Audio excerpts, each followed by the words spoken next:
100 Extreme របស់ស្ថានីយទូរទស្សន៍រស្មីហងមាសកាលពីម្សិលមិញជក់ចិត្តមែនទែនមានអ្នកគ្រប់គ្រងបាទអ្នកទស្សនាគឺថាហ៊ីតែម្ដងបាទអ្នកទស្សនាផ្ទាល់នោះគឺរកកន្លែងអង្គុយអត់បានទេបាទគឺមានគូពិសេសច្រើនគូមែនទែនបាទមានការដណ្ដើមខ្សែក្រវ៉ាត់បាទរហូតដល់3ខ្សែនោះមានការពៀ2ហើយនឹងដណ្ដើមថ្មីមួយអញ្ចឹងការប្រកួតគឺយើងឃើញហើយគុនខ្មែរយើងបានជោគជ័យបាទស្ទើរតែ 99% ទៅហើយបាទលើកលែងតែម្នាក់ទេបាទគឺធនចំណាប់គឺចូលមួយកែងពេញបាទនៅដើមទឹកទី2ធ្វើឲ្យធនចំណាប់គឺបោះបង់ការប្រកួតតែម្ដងដូច្នេះពៀនក៏បានរបូតទៅលើកីឡាករបរទេសយើងងាកតគូផ្សេងបាទគឺមានពេជ្រអតិទេពមានពេជ្រសង្ហៈគឺសិតតែផ្ដួលដៃគូឲ្យបោះបង់ការប្រកួតទាំងអស់ហើយនឹងធនមេងហុងបាទធនមេងហុងគាត់ឈ្នះពិន្ទុចំណែកលូនបញ្ញាបាទគឺឈ្នះដោយដៃគូរបស់គាត់បាទគឺទាត់កងស្មោគ្នាបាទខូចបាទគឺអញ្ចឹងជ័យជំនះបានទៅលើលូនបញ្ញាហើយរក្សាក៏ដូចជាការពីបានសេះប្រវត្តិវិញបាទ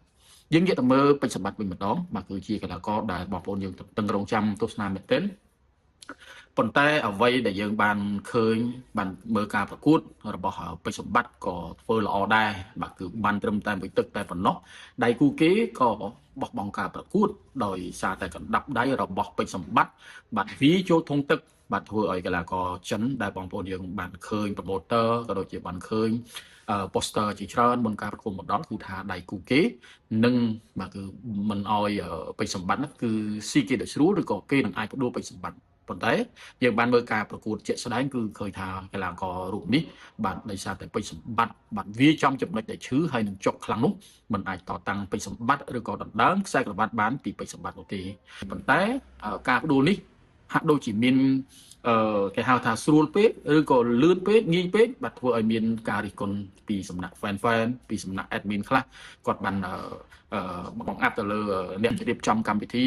ថាយកកីឡាករដែលបន្សំនឹងសមត្ថភាពរបស់ពេជ្រសម្បត្តិអួតក្តែងថាជាកីឡាករដែលមានបានធានាល្អប៉ុន្តែបងប្អូនបាទត្រូវចាំណាបាទគឺការប្រកួតលក្ខណៈវិញ្ញាសាបែបកង់ចេញរៀមនេះបងប្អូនដឹងស្រាប់ហើយថាគឺជាវិញ្ញាសាមួយដែលធ្ងន់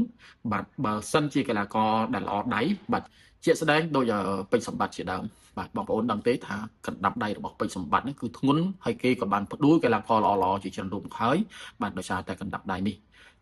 នៅចាំបានថាការប្រកួតជាមួយនឹង Ren David បាទ Ren David នេះក៏សន្លប់ដោយសារកណ្ដាប់ដៃរបស់ពេជ្រសម្បត្តិផងដែរបាទកាលនោះបាទគឺបងប្អូនយើងបានទស្សនាហើយបាទគឺពេជ្រសម្បត្តិគឺបានផ្ដួល Ren David